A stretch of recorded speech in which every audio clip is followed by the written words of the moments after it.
नमस्कार, KP news 24/7 में आपका स्वागत है। मैं आत्मप्रिया आर्य केपी न्यूज बुलेटिन में आपके साथ। पहले देखते हैं मुख्य समाचार। बिदर जिला कांग्रेस कार्यालय में पूर्व मंत्री शरण प्रकाश पाटिल ने पत्रकारों से बात की। बिदर में एसपी किशोर बाबू के नेतृत्व में पुलिस मार्च निकाला गया। कर्नाटक विधानसभा के संयुक्त सत्र 14 फरवरी से शुरू। कर्नाटक हाईकोर्ट में कल होगी हिजाब मामले की सुनवाई।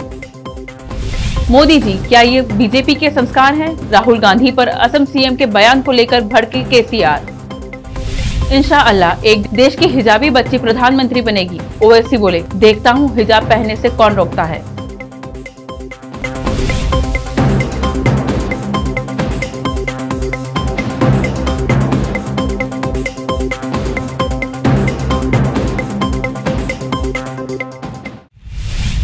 देखते हैं समाचार विस्तार से। शुरू करते हैं स्थानीय समाचारों से। एक जिम्मेदार मंत्री के पद पर होते हुए ध्वज पर टिप्पणी करने के लिए मंत्री ईश्वरप्पा को पद से हटाना चाहिए, कहा पूर्व मंत्री शरण प्रकाश पाटिल ने। वह आज शहर में जिला कांग्रेस कार्यालय में पत्रकारों से बात कर रहे थे। उन्होंने कहा कि कांग्रेस सदस्यता अभियान चलाया जा रहा है। इस बीच ईश्वर खंडे ने बात कर कांग्रेस के सदस्यता के संबंध में विस्तार से बताया। इस अवसर पर विधायक राजशेखर पाटिल, रहीम खान, विधान परिषद सदस्य अरविंद कुमार अरली, जिला कांग्रेस अध्यक्ष बसवराज जाबशेट्टी सहित अन्य उपस्थित थे। हमारे कैमरामैन साबिर खान का कवरेज। कांग्रेस पक्ष अखिल भारत कांग्रेस समिति वतीन ಒಂದು ಸೂಚನೆ ಅವರ ಒಂದು ತೀರ್ಮಾನದಂತೆ ಈಗಾಗಲೇ ದೇಶದಾದ್ಯಂತ ಸದಸ್ಯತ್ವ ನೋಂದಣಿ ಅಭಿಯಾನ ಪ್ರಾರಂಭ ಆಗಿದೆ। 1ನೇ ನವೆಂಬರ್ 2021 ರಿಂದ 31ನೇ ಮಾರ್ಚ್ 2022 ರವರೆಗೆ ಈ ಸಾಂಸ್ಥಿಕ ಚುನಾವಣೆ ನಡೆಸಬೇಕು ಅಂತ ಹೇಳಿ ತೀರ್ಮಾನ ಮಾಡಲಾಗಿದೆ। ಈ ಸದಸ್ಯತ್ವ ನೋಂದಣಿಯ ಅಭಿಯಾನ 13 ವರ್ಷಗಳ ನಂತರ, ಬಹಳ ದಿವಸಗಳ ನಂತರ ಇವತ್ತು ಪ್ರಾರಂಭ ಆಗಿದೆ। ಶ್ರೀಮತಿ ಸೋನಿಯಾ ಗಾಂಧಿ, ರಾಹುಲ್ ಗಾಂಧಿ, ನಮ್ಮ ಸುರ್ಜೇವಾಲಾ ಅವರು ಎಲ್ಲ ಮುಖಂಡರು ಕೂಡಿಕೊಂಡು ಕಾರ್ಯಕಾರಿ ಸಮಿತಿಯಲ್ಲಿ ತೀರ್ಮಾನವನ್ನು ಮಾಡಿ ಮೊದಲು ನಾವು ಇವತ್ತು ಪೇಪರ್ ಮುಖಾಂತರನೂ ಸದಸ್ಯತ್ವ ನೋಂದಣಿ ಮಾಡಬೇಕು ಅಂತ ತೀರ್ಮಾನ ಮಾಡಿದ್ದೇವೆ। ಆದರೆ ಎಲ್ಲರ ಸಲಹೆಯನ್ನು ತೆಗೆದುಕೊಂಡು ಸ್ವಲ್ಪ ಪರಿವರ್ತನೆ ಬದಲಾವಣೆ ಮಾಡಿ, ಬುಕ್ಸ್ ಬೇಡ, ಅದರಲ್ಲಿ ವಿಶೇಷವಾಗಿ ನೈಜವಾದಂಥ ಸದಸ್ಯತ್ವ ಆಗಬೇಕು ಅಂತೇಳಿ ಈಗ ಡಿಜಿಟಲ್ ಆನ್ಲೈನ್ ಮುಖಾಂತರ ಸದಸ್ಯತ್ವ ನೋಂದಣಿ ಮಾಡಬೇಕು ಅನ್ನುವಂಥ ಒಂದು ತೀರ್ಮಾನ ಕಾಂಗ್ರೆಸ್ ಪಕ್ಷದ ವರಿಷ್ಠ ಮುಖಂಡರು ಇವತ್ತು ಮಾಡಿದ್ದಾರೆ।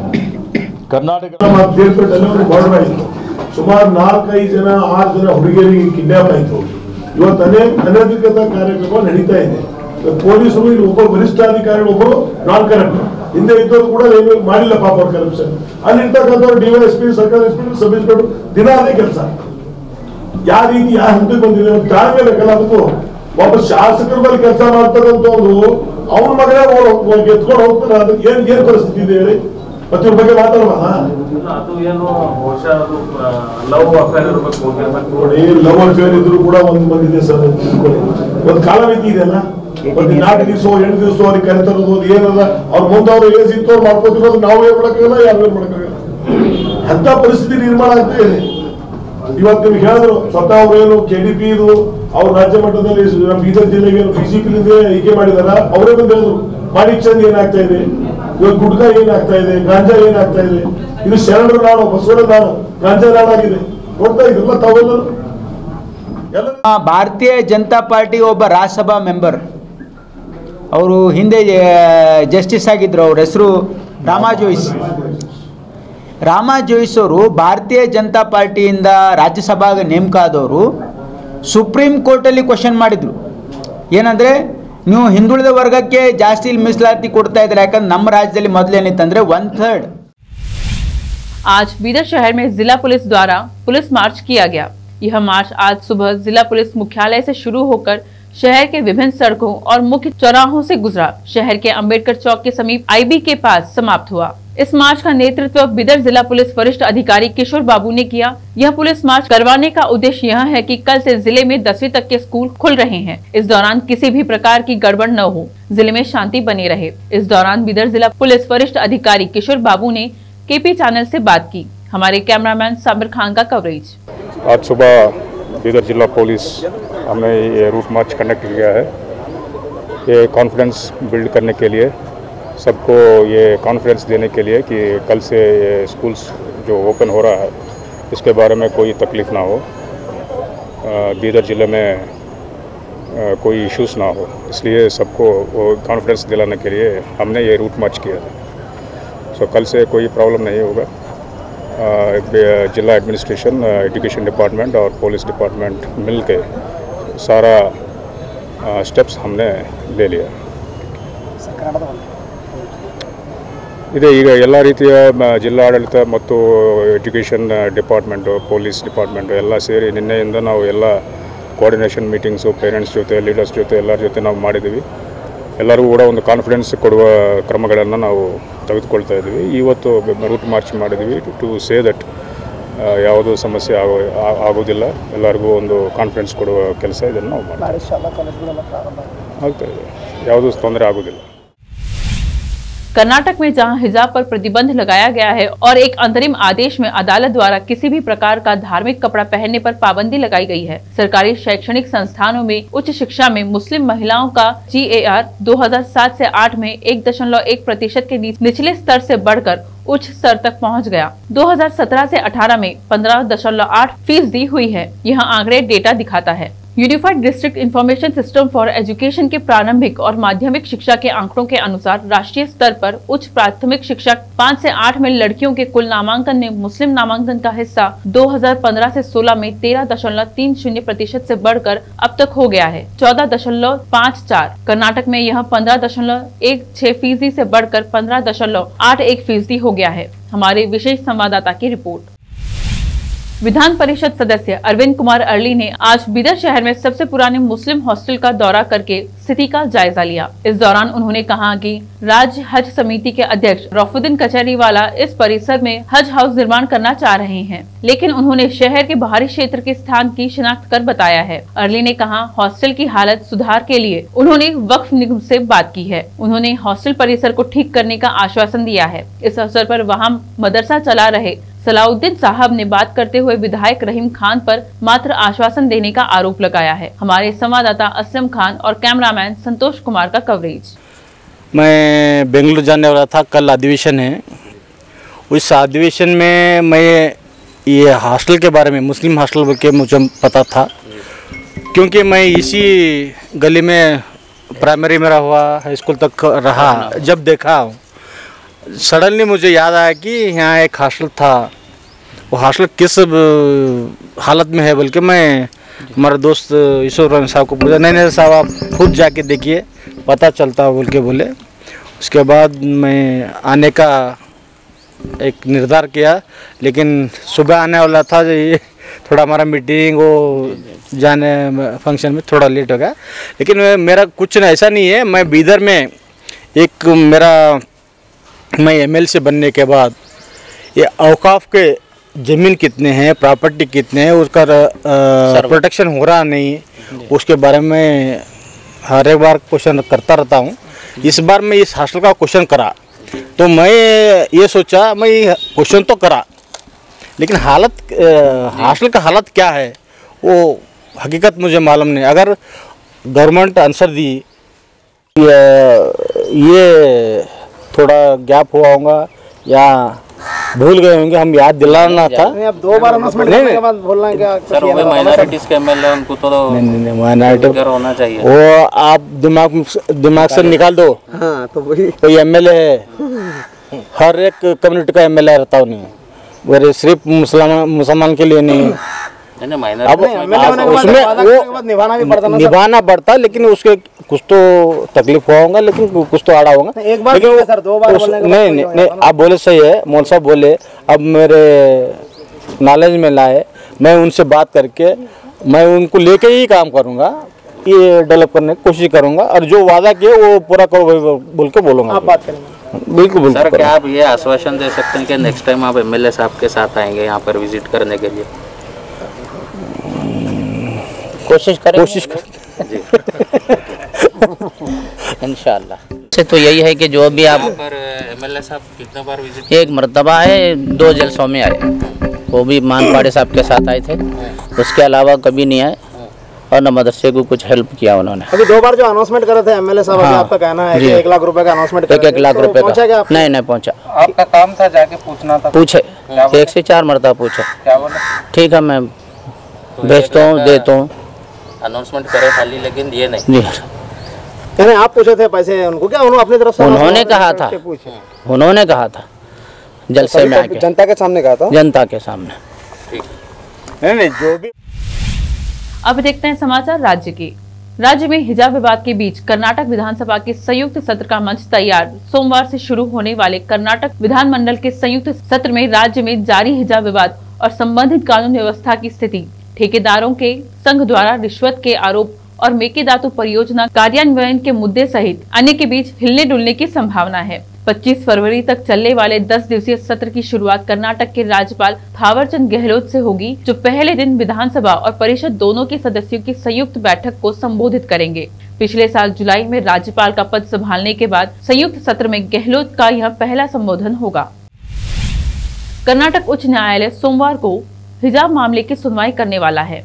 एक अंतरिम आदेश में अदालत ने मामले में अंतिम आदेश दिए जाने तक छात्रों को कॉलेज की कक्षाओं में किसी भी धार्मिक पोशाक को पहनने से रोक दिया था, जहां इस तरह की पोशाक प्रतिबंधित है। राज्यपाल थावरचंद गहलोत विधानसभा में प्रवेश करने के लिए विधान सौध के भव्य कदम उठाएंगे, जहां वह सोमवार को एक संयुक्त सत्र को संबोधित करेंगे, जिससे वह कई वर्षों में ऐसा करने वाले राज्य के पहले प्रमुख बन जाएंगे। विधानसभा अध्यक्ष विश्वेश्वर हेगड़े कागेरी ने संवाददाताओं से कहा, कई वर्षों तक और विभिन्न कारणों से राज्यपालों ने विधानसभा में प्रवेश करने के लिए लिफ्ट का उपयोग किया। इस बार हमने राज्यपाल से भव्य सीढ़ियां चढ़ने और विधानसभा हॉल में प्रवेश करने का अनुरोध किया। वह सहमत हो गए हैं। कागेरी और विधान परिषद के अध्यक्ष बसवराज भोराती ने पहले गहलोत से मुलाकात की और औपचारिक रूप से उन्हें इस साल के पहले सत्र में विधायिका के दोनों सदनों को संबोधित करने के लिए आमंत्रित किया। सत्र 14 फरवरी से शुरू होकर 25 फरवरी तक चलेगा। परंपरा के अनुसार गहलोत के साथ घुड़सवारी दस्ते के साथ मैसूर और city armed reserve police band भी होगी। राज्य के स्कूलों में इस साल गर्मी की छुट्टियों में कम से कम 15 दिन की कमी होने की संभावना है। महामारी के दौरान स्कूलों के लंबे समय तक बंद रहने से बच्चों की पढ़ाई में नुकसान को देखते हुए प्राथमिक और शिक्षा विभाग ने शैक्षणिक वर्ष 15 दिन पहले शुरू करने का फैसला किया है। विभाग के सूत्रों के अनुसार यह कदम बच्चों की पढ़ाई में हुए नुकसान की भरपाई करने के लिए किया जा रहा है। एक अधिकारी ने कहा, 2 साल में महज 15 दिनों में नुकसान की भरपाई करना बड़ी चुनौती है। स्कूलों को पहले ही जारी किए गए नोटिस के अनुसार गर्मी की छुट्टियां 29 अप्रैल से शुरू होंगी और स्कूल 30 मई से फिर से खुलेंगे, लेकिन संशोधित योजना के अनुसार अगले शैक्षणिक वर्ष की कक्षाएं 15 मई से शुरू होने की संभावना है। अब लेते हैं छोटा सा ब्रेक, जल्द लौटते हैं ब्रेक के बाद। हिंदुस्तान के हर कोने में हम हैं मौजूद, 24 घंटे हालात पर गहरी नजर, खबरों से जुड़े चुपते सवालात,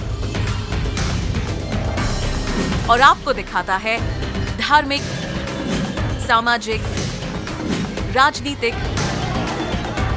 लोकल और इंटरनेशनल न्यूज की सबसे बेहतर कवरेज, जो आपको रखती है हर पल बाखबर।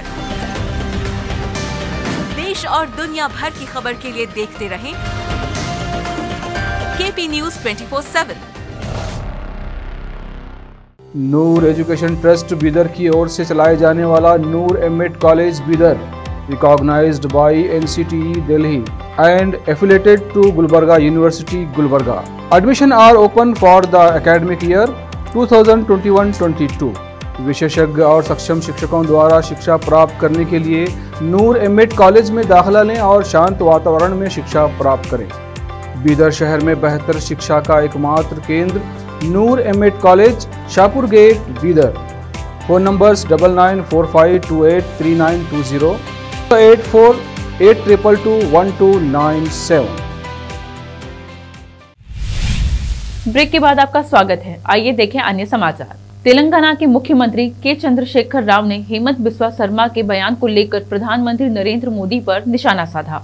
केसीआर ने शनिवार को कहा कि प्रधानमंत्री मोदी जी, क्या ये भाजपा के संस्कार हैं? क्या ये हमारे देश की मर्यादा है? मेरा सिर शर्म से झुक रहा है, आंखों में पानी आ रहा है। केसीआर हेमंत बिस्वा शर्मा के उस बयान की ओर इशारा कर रहे थे जिसमें उन्होंने कहा था कि वह सर्जिकल स्ट्राइक का सबूत मांगते हैं, लेकिन हमने तो कभी भी राहुल गांधी से उनके राजीव गांधी का पुत्र होने का सबूत नहीं मांगा। केसीआर पिछले कुछ महीनों से केंद्र सरकार, प्रधानमंत्री मोदी और बीजेपी पर हमलावार हैं। उन्होंने प्रधानमंत्री नरेंद्र मोदी और भाजपा अध्यक्ष जगत प्रकाश नड्डा से कांग्रेस नेता राहुल गांधी पर विवादित टिप्पणी के लिए असम के मुख्यमंत्री हेमंत बिस्वा शर्मा को पद से हटाने का आग्रह किया है।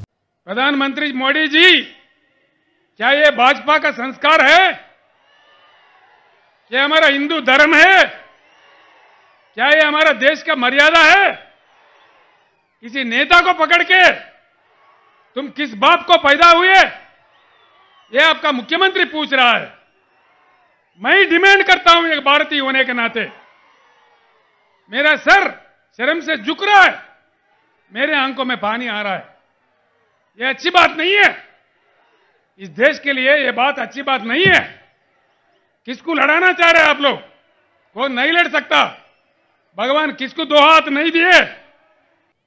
एक एमपी के बारे में आपका पार्टी का एक चीफ मिनिस्टर, तुम किस बाप को पैदा हुए बोल सकते क्या? ये हमारा संस्कार है क्या? क्या हमारे वेदों से, भगवत गीता से, महाभारत से, रामायण से यही सिखाया गया हमको?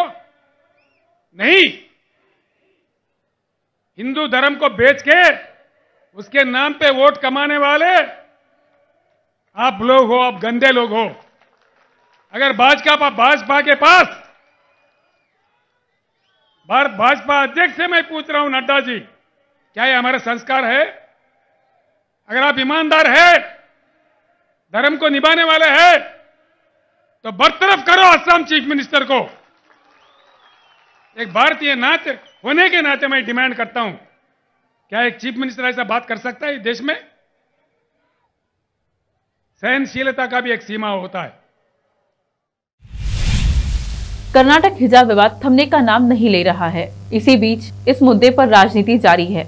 एक बार फिर AIMIM के प्रमुख और सांसद असदुद्दीन ओवैसी ने हिजाब विवाद पर ट्वीट किया है। असदुद्दीन ने ट्वीट कर कहा है कि इंशाअल्लाह एक दिन एक हिजाबी प्रधानमंत्री बनेगी। सांसद असदुद्दीन ओवैसी ने इस ट्वीट के साथ अपना एक वीडियो भी शेयर किया है, जिसमें वह सभा को संबोधित करते हुए कह रहे हैं कि इस देश में एक दिन एक हिजाबी बच्ची प्रधानमंत्री बनेगी। इसके साथ ही उन्होंने वीडियो में ये भी कहा है कि देखता हूं कौन किसको हिजाब पहनने से रोकता है।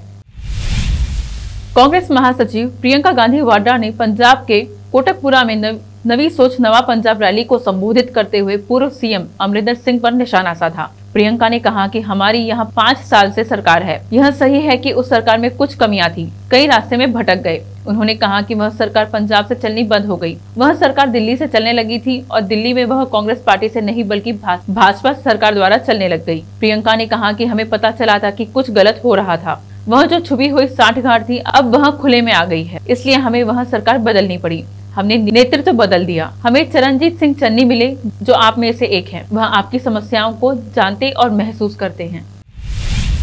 आज कश्मीर में R&B विभाग के विरुद्ध प्रदर्शन किया गया।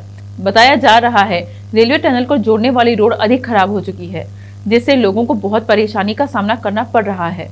प्रशासन को इस मामले को जल्द से जल्द हल करने का आग्रह किया गया है। हमारे संवाददाता राज शफी की रिपोर्ट। न्यूज़ 24/7 में आज यहाँ पे कुछ पब्लिक यहाँ पे मिली, इन्होंने प्रोटेस्ट किया, यहाँ पे आए जाना चाहते हैं, इन्होंने प्रोटेस्ट किया। आज सब बताया क्या कहना चाहते हो आप? जनाब यसन वन कि कर ब्रोट डिपार्टमेंटस दरखास्त कि करू इंसाफ यह टनल ये गुजरन कोंड पे यह रोड कि बड़वनी से और ये कुरीगाम से गुजरता है। अमि खतर दरखास्त कर गवर्नमेंटस और अथ डिपार्टमेंटस कि करो इंसाफ। ये ब्रोट ते दरखास्त करमित, लेकिन गौर खोस आव न कर गसन मुश्किल यम सात नफर मरान, यम सात मौसम सर्दी हुंद आसन, शीन मौजूद, रूद बाकी और पकुन गसन मुश्किल। पेवन मयत तुल और रेलवे ट्रैक पे अगर तमी सात ट्रेन हुंद टाइम और मुश्किल तम सात कि तरवा अपोर त्राया ट्रेन यल या नी घिसड़ित पानस सत। लिहाजा डिपार्टमेंटस गुजारिश कर इंसाफ, आज रो इंसानियत। पंजाब विधानसभा के चुनाव में बीजेपी के प्रचार अभियान को धार देते हुए लुधियाना में गृह मंत्री अमित शाह ने एक जनसभा में सीएम चरणजीत सिंह चन्नी पर जोरदार हमला बोला। अमित शाह ने कहा कि चन्नी साहब, आप फिर से सरकार बनाने का ख्वाब देख रहे हैं। जो आदमी देश के प्रधानमंत्री का रूट सुरक्षित नहीं रख सकता, वो पंजाब को सुरक्षित रख सकता है क्या? चन्नी जी, आपको एक सेकंड भी यहाँ पर शासन करने का अधिकार नहीं है। अमित शाह ने कहा कि आज पंजाब के चुनाव में यह हमारी पहली रैली है। जब मैं गुजरात में काम करता था, उस समय भी पंजाब के वीरों के बारे में सुनकर छाती गदगद हो जाती थी। शाह ने राज्य के स्वाभिमान को हवा देते हुए कहा कि पंजाब हिंदुस्तान का जिगर है, पंजाब के बिना देश का सम्मान नहीं। जब देश में भूख थी तो पंजाब ने देश का पेट भरने का काम किया। लुधियाना के स्थानीय साइकिल उद्योग की चर्चा करते हुए शाह ने कहा कि आप हमारे तीनों घटक दलों को जिताने का काम कीजिए। हम लुधियाना की साइकिल को सारी दुनिया में घुमाने का काम करेंगे। पटना पुलिस ने ऑपरेशन क्लिनिकअप के तहत पटना के न्यू पुलिस लाइन में तैनात 21 पुलिस कर्मियों को सेवा से बर्खास्त कर दिया है। पटना के एसएसपी मानवजीत सिंह ढिल्लों ने आज आधिकारिक रूप से यह जानकारी दी। एसएसपी ने बताया कि शराब पीने के दोषी 5, भ्रष्टाचार में लिप्त 3, आपराधिक वारदातों के अभियुक्त 2 और पिछले 5 वर्षों से ड्यूटी से फरार चल रहे 11 सिपाहियों को नौकरी से हटा दिया गया है। एसएसपी की इस कार्रवाई से सिर्फ पटना पुलिस ही नहीं बल्कि बिहार पुलिस में हड़कंप मच गया है। यह पहला मामला है जब पटना में एक साथ इतने पुलिसकर्मी को सेवा से बर्खास्त कर दिया गया। इसके पूर्व न्यू पुलिस लाइन में 2 नवंबर 2018 में सिपाही विद्रोह की घटना हुई थी, जिसमें 175 पुलिसकर्मी जो रंगरूट थे उन्हें निलंबित कर दिया गया था और उनकी गिरफ्तारी के आदेश जारी किए गए थे। संत कुमार गोस्वामी की रिपोर्ट। देखते हैं समाचार फिल्मों के। हीरोपंती 2 का नया पोस्टर जारी, दिखेगी तारा सुतारिया के साथ शानदार केमिस्ट्री। समाचार खेल जगत के। आईपीएल ऑक्शन 2022, सुरेश रैना को लेकर जोर शोर से चर्चा, पहले दिन किसी ने नहीं लगाई बोली।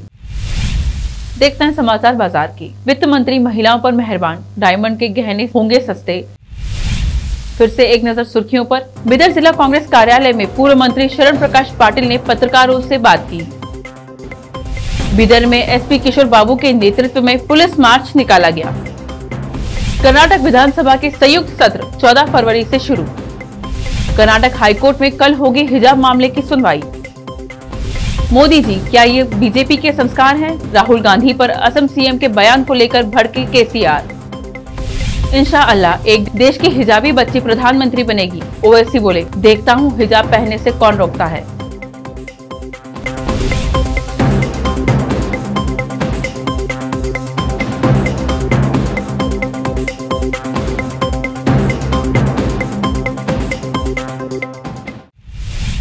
केपी न्यूज में फिलहाल इतना ही। समाचारों के लिए जुड़े रहिए केपी न्यूज 24/7 से। फिर मिलेंगे कुछ और समाचारों के साथ। धन्यवाद।